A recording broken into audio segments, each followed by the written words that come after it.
और आइए अब शुरुआत करते हैं। रूस यूक्रेन युद्ध को लेकर ट्रंप भले ही दावा कर रहे हो कि समाधान बहुत करीब है, लेकिन पुतिन के तेवर कुछ और ही कहानी बयां कर रहे हैं। पुतिन ने साफ चेतावनी दी है कि यूक्रेन उन इलाकों से पीछे हटे जहां रूस का कब्जा है। वहीं यूक्रेन अपनी जमीन छोड़ने से इनकार कर रहा है और यही शांति वार्ता अटक गई है। ट्रंप प्रशासन की 28 सूत्रीय योजना अब घटकर करीब 20 बिंदुओं की हो चुकी है। क्या है इसके दूरगामी परिणाम, आइए जानते हैं। अमेरिकी राष्ट्रपति डोनाल्ड ट्रंप भले ही कहें कि यूक्रेन मामले का समाधान बहुत करीब है, लेकिन रूसी राष्ट्रपति व्लादिमीर पुतिन के तेवर और रुख से ऐसे कोई संकेत नहीं मिल रहे हैं। राष्ट्रपति पुतिन ने साफ कह दिया कि यूक्रेनी सेना अपने उन इलाकों से पीछे हट जाए जहां रूस का कब्जा है तो युद्ध खुद ब खुद खत्म हो जाएगा। उन्होंने धमकी देते हुए कहा कि अगर यूक्रेनी सेना ऐसा नहीं करती है तो रूस उसे जबरदस्ती छीन लेगा। बता दें कि रूस का फिलहाल यूक्रेन के 20% हिस्से पर कब्जा है। यूक्रेन किसी भी हालत में इन क्षेत्रों को छोड़ने के लिए तैयार नहीं है। यही शांति प्रक्रिया में सबसे बड़ी बाधा है। ट्रंप प्रशासन ने यूक्रेन के लिए 28 सूत्री शांति योजना पेश की है। इस पर यूक्रेन और रूस के साथ एक दौर की वार्ता भी हो चुकी है। वार्ता में दूसरा सबसे बड़ा मुद्दा यूक्रेन की सुरक्षा गारंटी की है। यूरोप और तमाम सहयोगी देश चाहते हैं कि युद्ध रुकने के बाद यूक्रेन की सुरक्षा के पुख्ता इंतजाम होने चाहिए।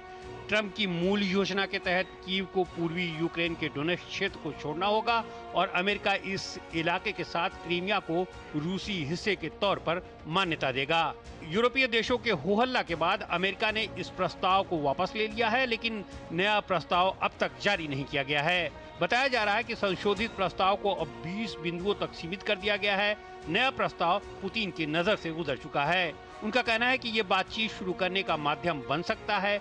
हालांकि उन्होंने फिर दोहराया कि यूक्रेनी सरकार अवैध है और इसके साथ किसी समझौते पर हस्ताक्षर करना मूर्खता होगी। लेकिन शुक्रवार को क्रेमलिन की तरफ से सफाई आई कि हम जानते हैं कि यूक्रेनी नेतृत्व अवैध है, फिर भी शांति वार्ता पर आगे बढ़ने के लिए तैयार हैं। पुतिन ने बताया कि अगले हफ्ते डोनाल्ड ट्रंप के विशेष दूत स्टीव विटकॉफ की अगुवाई में अमेरिकी प्रतिनिधिमंडल मॉस्को आ रहा है। वहीं अमेरिकी सैन्य सचिव डैन ड्रिस्काल इसी हफ्ते कीव का दौरा करेंगे। यूक्रेन के लुहांस्क, डोनेट्स्क, खेरसन, ज़ैपोरिज़िया के बड़े हिस्से पर रूस का कब्जा है। रूस चाहता है कि अंतर्राष्ट्रीय बरादरी इसे मान्यता दे, जबकि कीव और उसके यूरोपीय साथियों ने यह साफ कह दिया है कि इलाके में छूट उनके लिए बड़ा खतरा है। यूक्रेन रूस की जंगी चोट के साथ भ्रष्टाचार के दीमक के हमलों से भी दो चार है। जांच की आंच राष्ट्रपति ज़ेलेंस्की के करीबी तक पहुंच चुकी है।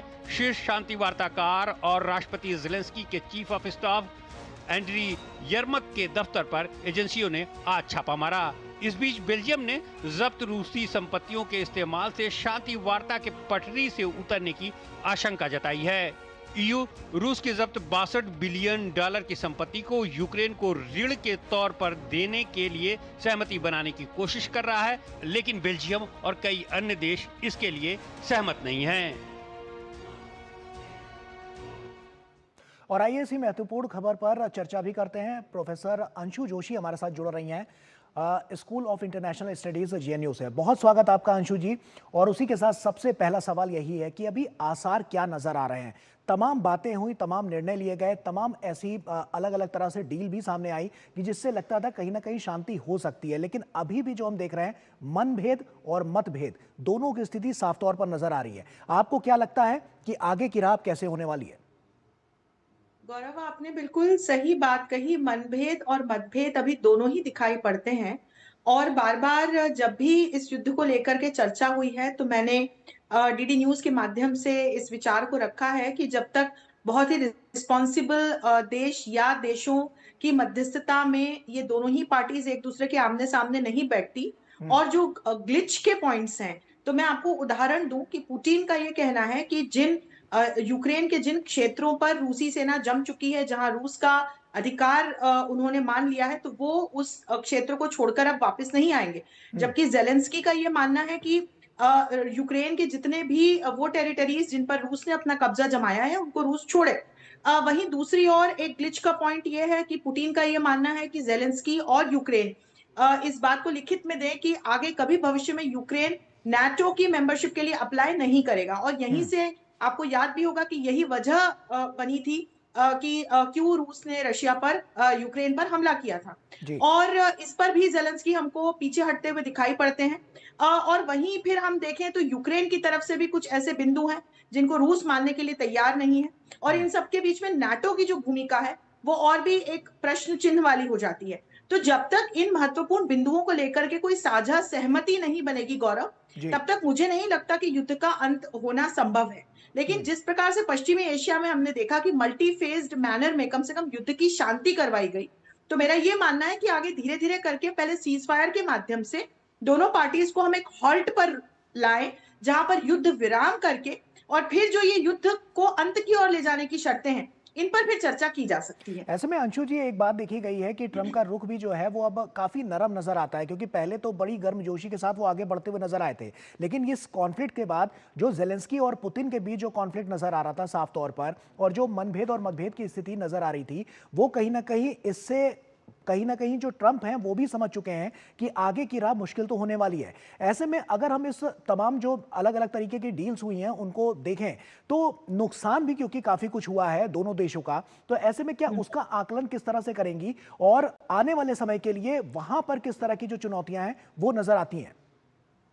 देखिए, निश्चित तौर पर जब हम इस युद्ध की ओर देखते हैं, इसका एक बहुत बड़ा खामियाजा यूक्रेन के लोगों को, यूक्रेन की धरती को उठाना पड़ा है। और निश्चित तौर पर यूक्रेन का के जब पुनर्निर्माण की बात आती है, तो फिर इसको लेकर वैश्विक स्तर पर अलग-अलग बहुपक्षीय मंचों पर चर्चा भी हुई है, बहस भी हुई है कि इसके लिए जो संभावित राशि की आवश्यकता है, वो लगभग 800 से 1000 बिलियन यूएसडी की है। जी। तो ये पैसा अब कहाँ से आएगा? क्योंकि अस्त्र-शस्त्र लगाने में तो यूक्रेन को आगे बढ़ाने में तो नाटो के सदस्य देश पीछे नहीं हटे। जी। अमेरिका ने इनडायरेक्टली लगातार यूक्रेन को फ्यूल अप किया, सपोर्ट किया ताकि ये युद्ध जारी रह सके। लेकिन अब यूएस भी एग्जॉस्टेड नज़र आता है, क्योंकि ट्रंप के सामने उनकी अपनी आंतरिक चुनौतियाँ हैं। यूरोप के देश भी एग्जॉस्टेड नज़र आते हैं गौरव, क्योंकि कई देशों में तो बड़े इकोनॉमिक क्राइसिस हो चुके हैं। आप जर्मनी जैसे देश की हालत देखिए, यूके जी। जैसे देश में तो अ, सरकार बदल गई, वहाँ के बिल्कुल। राष्ट्राध्यक्ष को अपना पद छोड़ना पड़ा, आपको वो एपिसोड भी याद होगा। हम्म। और वहीं जब हम यूक्रेन की ओर आकर के देखते हैं, तो बहुत बड़ी बर्बादी यूक्रेन की हुई है, क्योंकि यूक्रेन की धरती पर ये युद्ध लड़ा गया है। लेकिन हम्म। ऐसा नहीं कि इसमें रशिया का नुकसान नहीं हुआ। और यदि बिल्कुल। वैश्विक स्तर पर देखें, तो आर्थिक दृष्टि से, मानवीय दृष्टि से, राजनीतिक दृष्टि से पूरे विश्व का नुकसान हुआ है। अलग-अलग अर्थव्यवस्थाओं को बड़ा खामियाजा भुगतना पड़ा है।